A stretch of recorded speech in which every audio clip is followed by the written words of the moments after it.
was listed as interim secretary, and we were going to have the State Board of Education in next week to see, where things are with that search, and as well as talk a little bit with the governor's office.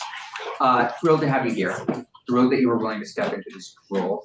Big job, lots going on. Specifically today, Act 28 and literacy.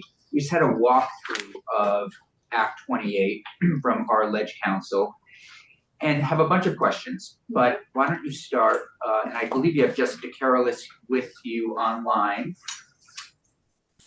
Yep, and if we could just see Jess, that would be great.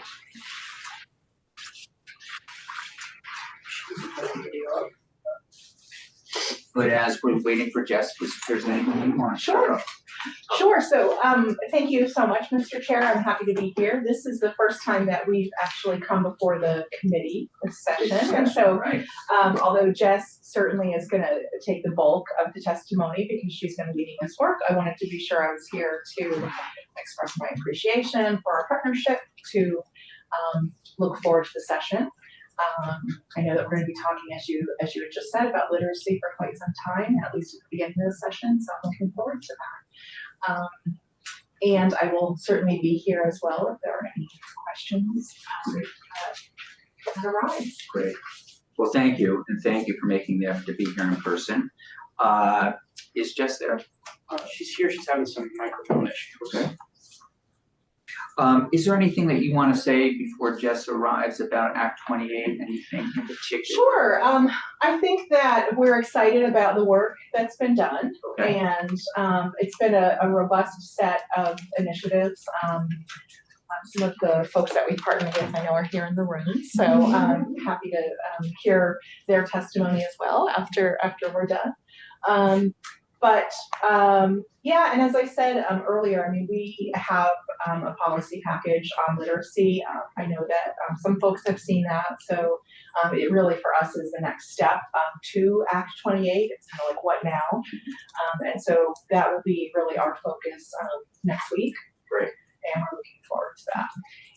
And Dr. Boucher, would you remind us who the person is that you partnered with, that you hired to, the contractor, the agency contracted with around literacy? She came to see us last year and we just couldn't remember her name. Do you mean the person that we hired to coordinate? Is it perhaps, do you Emily actually? Lesh? Yes, it is. Yes, so no, she's our employee. She is your employee, okay, great, So that's great. why I was like, Great, okay. we have a couple of contracts, but they're not doing the work that you're talking about. Great, So, yeah. okay. Was Emily's position 1 year? It's limited service. So we're Maybe something we need to work on. Yeah. How are we doing? I'm not sure. I think it might be something on her end. She's saying she can hear and see us, but she can't. Well, you're, there's Ms. Lesh. Nice to see you.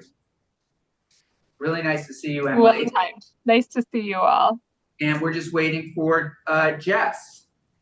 I know. One sec. We are in the same building. Let me see if I can.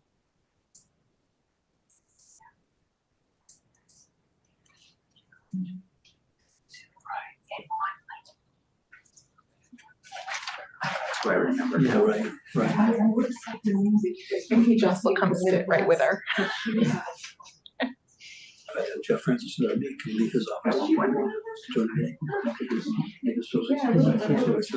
I had to switch computers. Switching between. Emily, can you have Jess just sit with you if your station is working? Here she to- is. Look at that. Okay. We prepared this all Here. like cute, given the question. I like how you just like slid in, Jess, right on cue. Okay. Okay, great. Well, thank you both. As we've already teed up Act 28 with our Ledge Council, we're here to hear an update.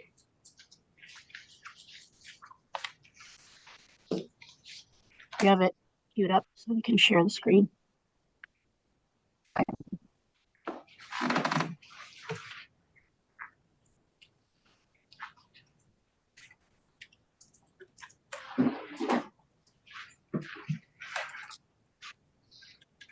Share, right? Oh. I think I heard them say they wanted to share.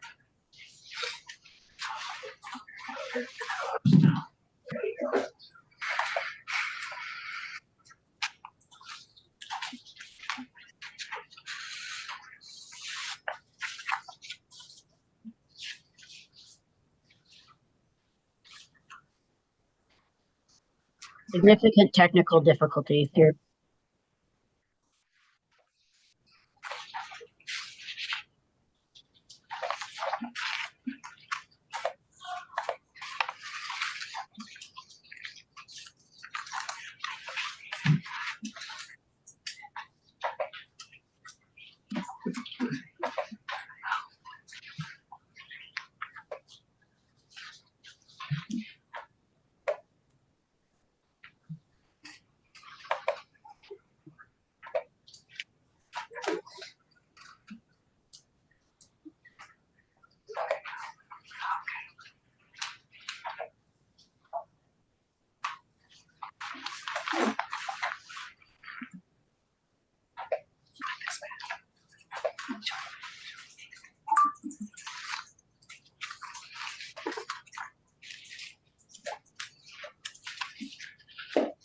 Can people hear us? Yes. Okay. And can folks see the screen? Yes. Yep. Okay. So if you can just scroll down. This is something, and it looks, the formatting, I apologize, it looks like we're having numerous issues here, including connectivity issues. But the introduction is just a reflection and a reminder about the work that we've been doing and why.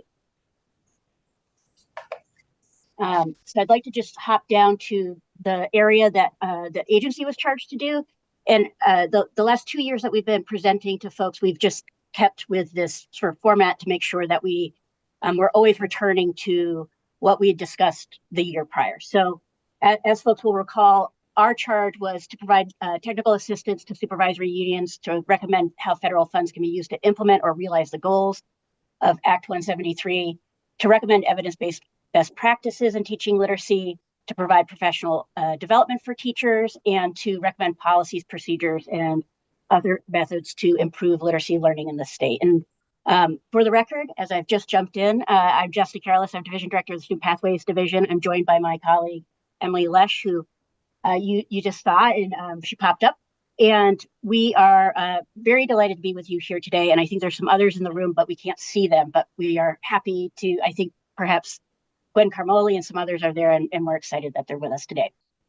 As I think is outlined in the council report, we've just included some of the supports that we've provided to the council as they have engaged in their efforts. This is in order the presentations that we provided to the council for ease of access for individuals. We've also developed additional resources that really are scans or summaries of evidence-based practices, and those all live on the council website. But we'd like to just jump into talking about the agency activities that we've been engaged in with the field to improve literacy learning. And the one thing that we talked about last year is that we had actually engaged in a couple surveys. We had done a survey of literacy activities and strategies at the local level. We had also conducted a survey of assessments. And based on that, and last year we had said that we were going to conduct an analysis of those survey results. And we've done that, and that we use that to determine some of our action steps. So as a quick summary of the 2022 assessment survey, of the 42 unique supervisory union and supervisory districts, and what I mean by that is sometimes people submit surveys, they don't complete it, and they submit again. So we scrubbed it so that we didn't have duplication. And that at that time was 81% of our SUSDs, or 76% if we were counting technical center districts at the time. We asked the survey respondents to share information about local comprehensive assessment systems, and we were really focused on math and literacy or English language arts, really to align with our state summative assessment data. From that, what we determined, and in thinking about some of the recommendations that came out of the council, we did look at specifically zeroing in on universal screeners. And in a survey of the responses, understanding that we do have some work to do, the survey did not include a prompt to specify which assessments as part of a suite of assessments folks were using. those assessments that we know also can be used as dyslexia screeners. And what we discovered was that 83% or 35 out of the 42 respondents are using predictably universal screeners. We did include a breakdown of the type of reported universal screeners that folks are using. That's here, and I'm not going to just read it all out. Folks will get this after we fix some of these technical issues. But generally, I think our next step is we want to get really, really specific to say, okay, what are some of those existing assets that people have already made investments in? And then how can we provide some targeted support to make sure that we can get to that 100% of SU's SDs have universal screeners in place. Also, part of our 2022 literacy survey, we had over 84% of SU's SDs respond, and predominantly it was superintendents or curriculum leaders who completed this. We did show you some of this work last year, but these might be some new data points for folks. 90% of SUSDs report utilizing local assessment data to inform universal instruction or tier 1 instruction or tier 2 instruction. 81% report having regularly scheduled opportunities to review student data. And really that data literacy, that data hygiene or practice is really important when we're thinking about responding quickly, responding at the right time when students need additional support. A few things that we pulled some quotes from the data.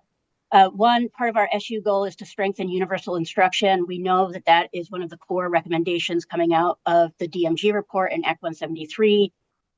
We also know that one school of 5 has a coach. Others have open positions for coaches and youth consultants.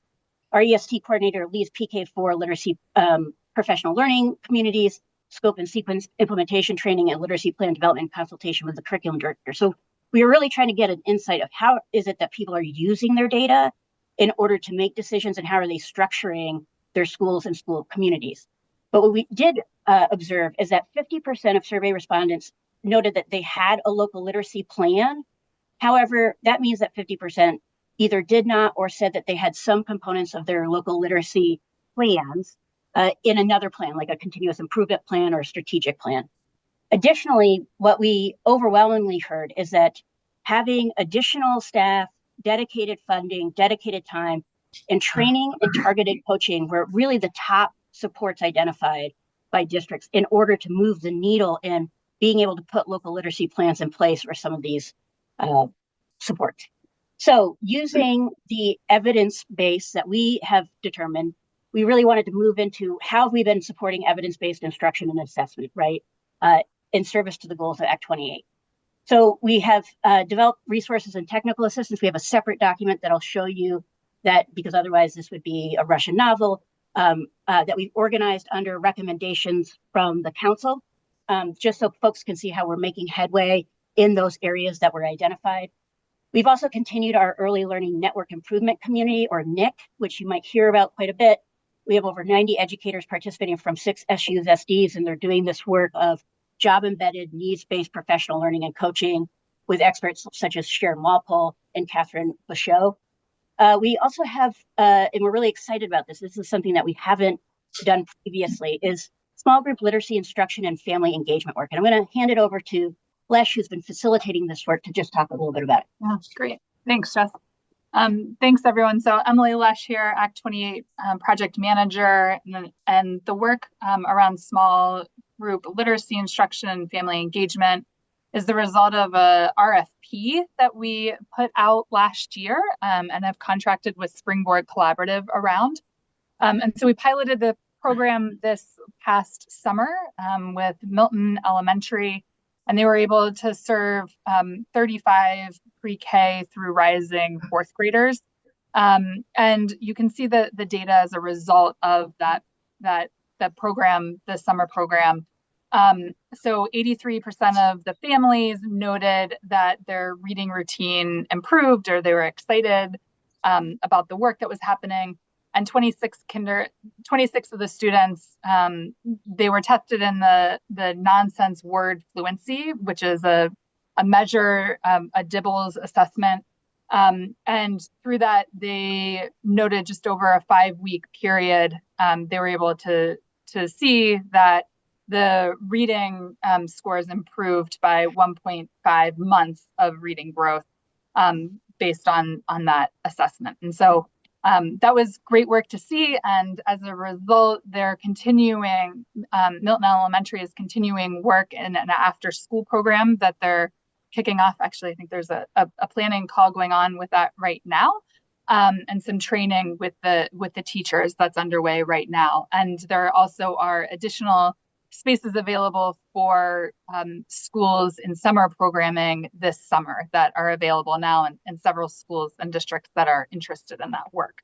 And we do have some, not only folks who are interested, but I think this partnering within an after-school program, we're really trying to continue to leverage existing investments as opposed to adding layers of complexity on top of this work. We also have launched our VELS training modules that were developed by our team, who's not here to sort of talk about it, but we can certainly follow up. This is the big celebration of 2 years of sticking with this contracting and procurement process, but we have launched our 6-module professional learning series, which is self-paced in literacy. It's based on the neuroscience of literacy. And again, I'm going to want to just call out right now Emily Lesh and Emily Loita. And because they're both ELs, we generally refer to them as Lesh and Loita, which is like a detective duo, have really done a phenomenal job. This is hours and hours and hours of work. So I do want to just turn it over to Lesh to talk a little bit about the celebration and the fact that we have over 250 educators operating in it right now. Go ahead. Yeah. So we have, this course is an asynchronous online course that's available to all licensed educators in public and private schools across the state. And so we have launched 2 of a total of 6 modules in this online professional development series. The exciting pieces of it are that we have been, so Loita and I have worked carefully in reviewing each of the modules. We also have helped with an introduction to Dr. Kelly Cartwright, who is a national literacy expert, who is also reviewing the modules as a result of this contract. So to date, we have over 215 educators from 45 different supervisory unions and supervisory districts that are participating in the course. At the end of the modules, there's a survey to get a sense of what's working well, where improvement is needed. And 100% of the participants who completed the survey at the end of module 1 agreed or strongly agreed that the activities really supported their learning and they would recommend these modules to a colleague. So we're really excited to have these available. They will be available for the next 4.5 years, free to educators across the state. Another exciting just tidbit and selling point, I think, or important part, not selling point, but important piece of these modules is that they are across content areas. So they're not just relevant for early educators. They are also relevant and tailored to all educators in all content areas, and really look at how literacy is an important foundation to all content learning.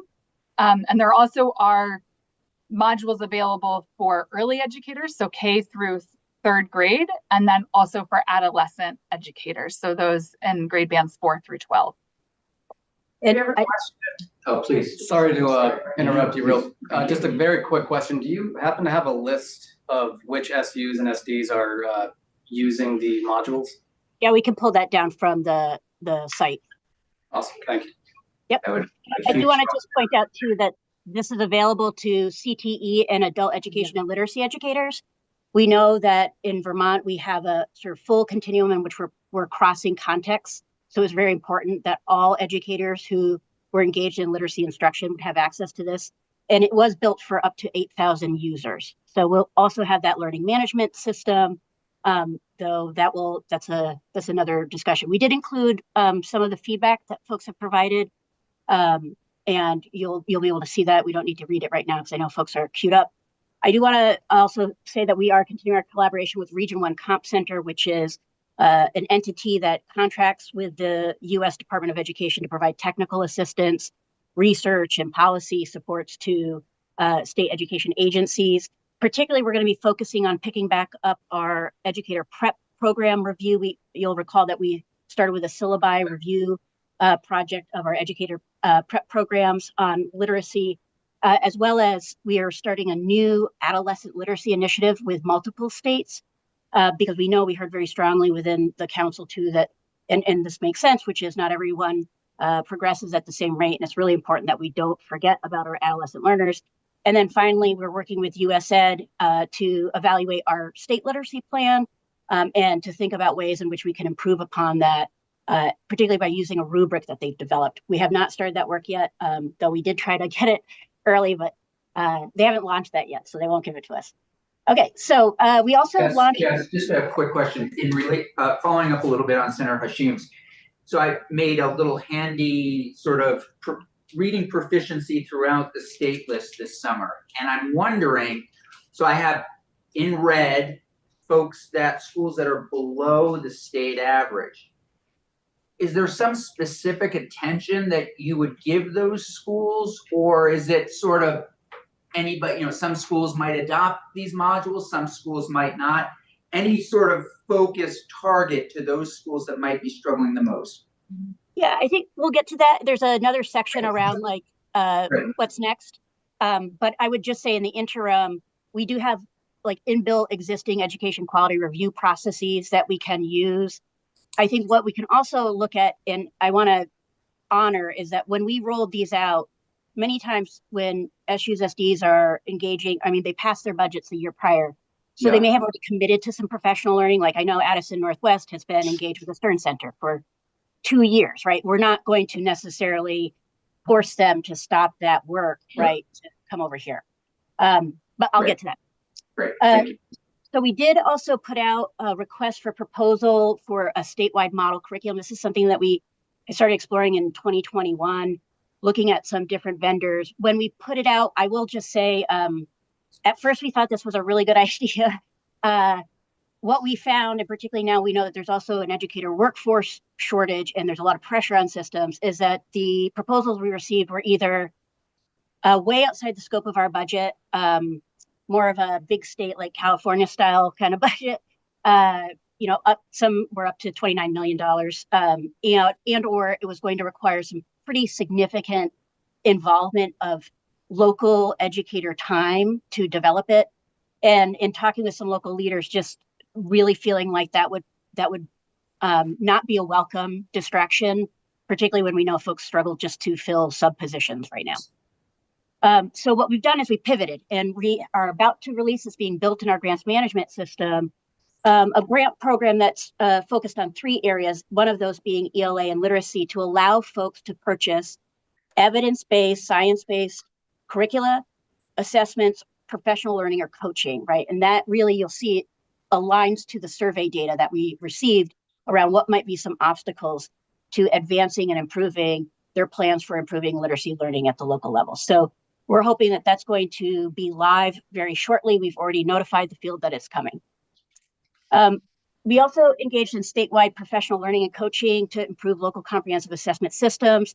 Those are required under State Board Rule Series 2000, and to also support data-based decision-making. And you'll see that certainly like the implication of MTSS and ESTs, we know that there's those 4 system levers that we have really been designing all of our efforts around: needs-based professional learning, education support teams and MTSS, coordination of curriculum, and local comprehensive assessment systems. So we did 2 things. One is we contracted to provide professional learning. We're working with demonstrated success. We have significant participation from SUs, SDs, but what I've also included is a link to a website in which you can see all of the professional learning that's being offered. It's both workshops that are free, classes that are free, but also classes that with an additional fee people can get ongoing credit for licensure. We also have engaged a contractor in professional learning and support and targeted or personalized coaching around early warning systems. Early warning systems we know are essential to ensuring that you are ingesting information at the system and school level in a manner that can help you see student data patterns, school data patterns, and district data patterns. That includes educator patterns. We had over 24 different SUSDs participate in that to build out those early warning systems. A lot of them have already started some of that work or have really taken off of that work. I know a lot of people are using EduClimber. It's a really interesting tool in which it can connect different data systems or web-based platforms within the school so that you can get all of the data that you want in one place to look for those patterns. Lots of times SIS and LMS, they don't communicate with each other. The part 2 of our local assessment work was we launched 3 rounds of a competitive benchmark assessment grant.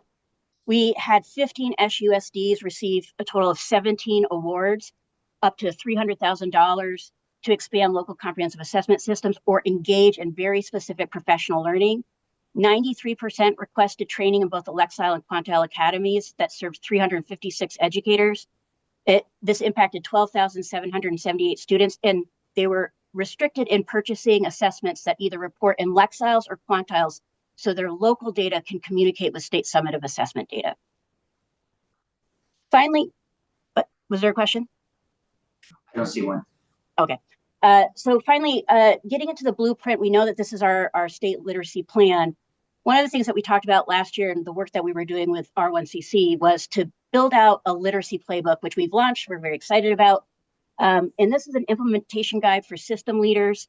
A lot of other states have educator playbooks, but what we know is our structure in the state first starts with we delegate our authority to local education agencies.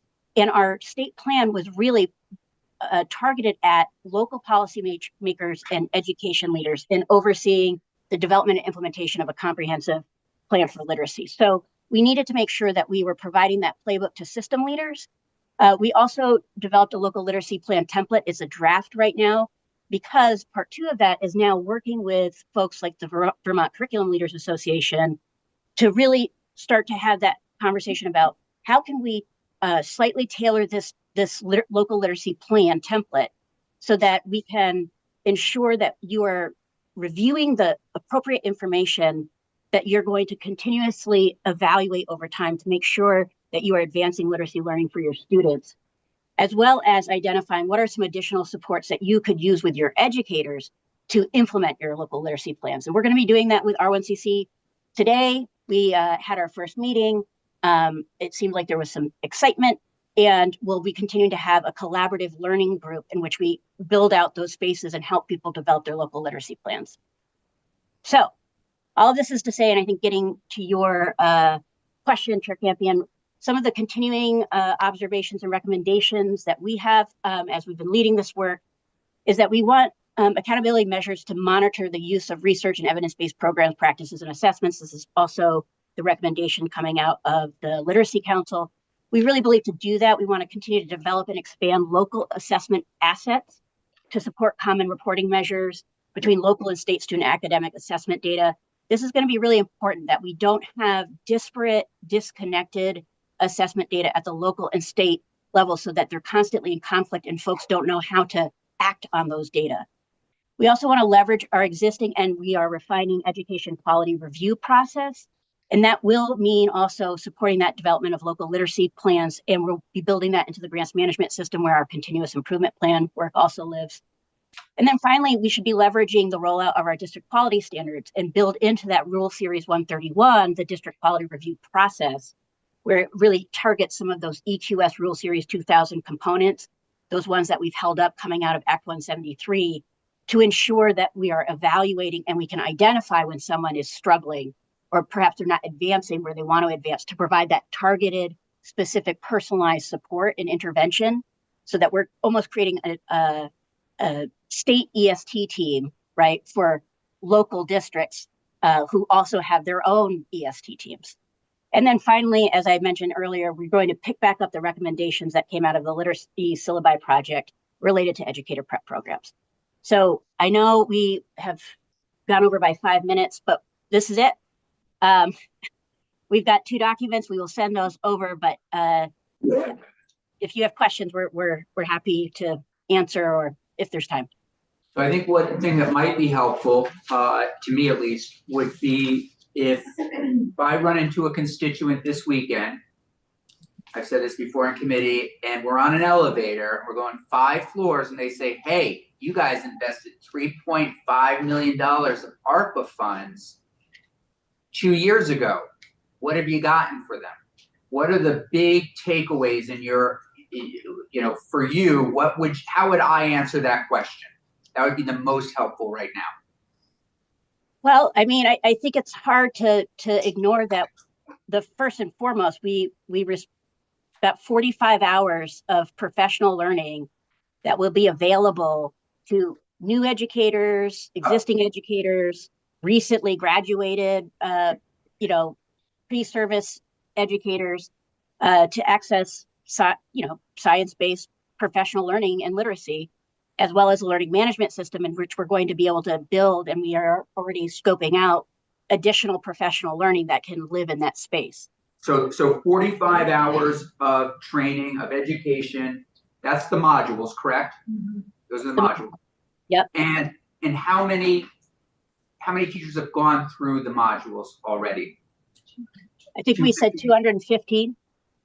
And how many, so are there 3 modules, or is it sort of one, then you take 2, then the third, so they sort of build off of one another? Staggered Or rollout. what's that? We're doing a staggered rollout. Okay, but to get the full experience in terms of training, you would take all 3 modules? 6. You would take 6 modules. And so we've had 215 teachers take 1 module. Which we launched in October. Yeah.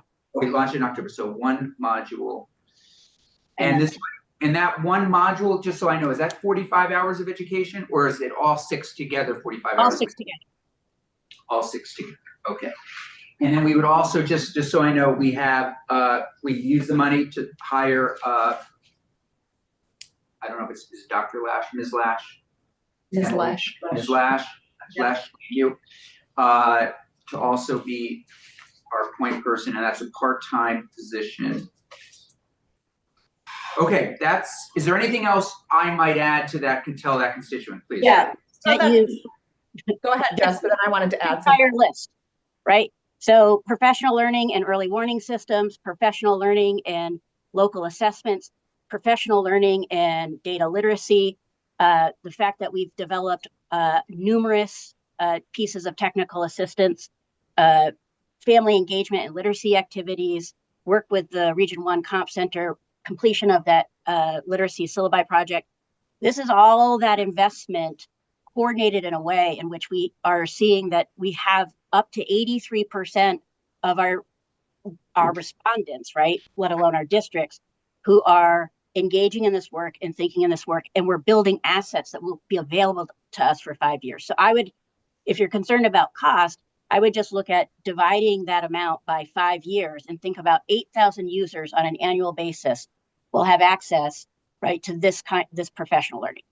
Yeah, and I'm not worried about cost. I just want people, because I think Vermonters generally are just concerned about results, frankly. So 83% of the respondents, how many did not respond? Well, we had 42 out of 53 districts respond.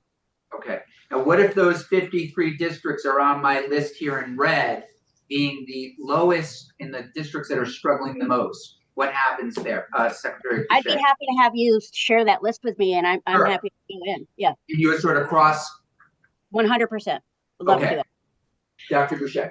So Jess, just to chime in and assist a little bit as well. So part of what I wanted to make sure is communicated is that we had, so this $3.5 million is an unprecedented amount of money that we have. And I think our approach was to really go from soup to nuts. So you can see that it's professional learning, but it's also down to small group instruction and really looking at critically, like, what are the skills that are actually being shared and instructed on for students. And we do have some preliminary evidence on that. So I think it's important to say the sheer scope of the work that we've done is going to take a little bit of time. We're already seeing some results. Yeah. And that's really what Jess's first point in terms of next steps is. But I think it would be, I think it's important for folks to understand it was really critical that we think very smartly about an influx of funds for literacy that we were never going to get again. Like, Yeah. Yeah. we're never gonna get this again. Bend them before they explode. Yeah, because I think sometimes, even myself, and I know this work very well, I look at it and I'm like, oh my gosh, like we did so much. So I think that's really an important piece. The other thing I want to say is that the list that you're talking about, Mr. Chair, is likely also picked up by our federal process Okay. of identifying schools and districts for comprehensive supports. And so I think that's what Jess is alluding to as well. And Jess's team and division, which focuses kind of on supports for all, interacts really regularly with a different team in our agency that is really focused on federal requirements for using regular title federal dollars to make sure that those outcomes are actually addressed. And so what is happening is that Josh Soulier, our director, and his team will be talking with, and his team is working with very regularly, those identified schools. I'm assuming that they're going to be maiden. If they're doing very poorly on literacy, they're very likely to be in our identified schools for comprehensive supports. And so they are directing those schools to all the stuff that Jess has lifted through Right. ARPA funds. Right. So, Madam Secretary, when you said we're seeing some positive results, can you just give me a few examples of what I could share? yes, Okay. so I was thinking of the Lesh and Jess, the slide that's on the small group instruction and the piece on parents. And that was a really nitty-gritty indication of growth in students' literacy. Great. If you want to send that to Mr. Feldman, that would be great, and we could share that a little bit with I think you. it's in the document, but we can highlight it. Can I ask Please. one other thing? So Yeah. Jess, could you also, I know you very rightfully so identified our two Emilys, Lesh and Loita, but could you also say a little bit about the full capacity of your division and all of the folks that are working on this? Because I don't want to give the impression that this is a 3-person job. Thanks. Yeah, I mean, it might not even be a 12-person job.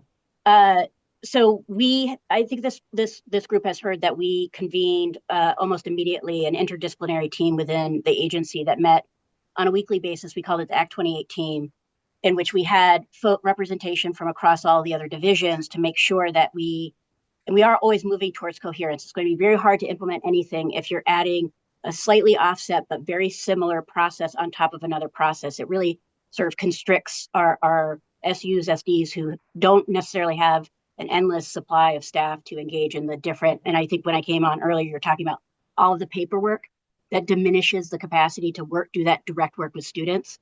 So we were doing this to make sure that we didn't have any gaps in our own awareness. So we have folks from the Student Support Services Division who come in, the Federal Education Support Programs from the Education Quality Division, who all sit and share some of the work that they're doing, even if it doesn't explicitly live within that division, because we have so many folks from the agency who have subject matter expertise that may be in addition to what their primary role is. And if you look at the testimony from last year, you'll see some of that description. So the network improvement communities is a collaboration between 3 divisions who are leading that effort: EQ, SSS, or Student Support Services, and Student Pathways Division, or SPD. So that's an example of some of the work that we're doing and how much goes into this. But again, I would say that hidden behind the scenes is work around managing finances and managing contracts and building grant applications that also is very technical in nature and requires an enormous amount of energy, including up to 4 hours a week simply in contracting work, solely with just the PD modules. And understanding that academic recovery lives within my division, just do that and multiply it by 20, right? And that's all on top of the existing work that we already oversee. Senator Hashim.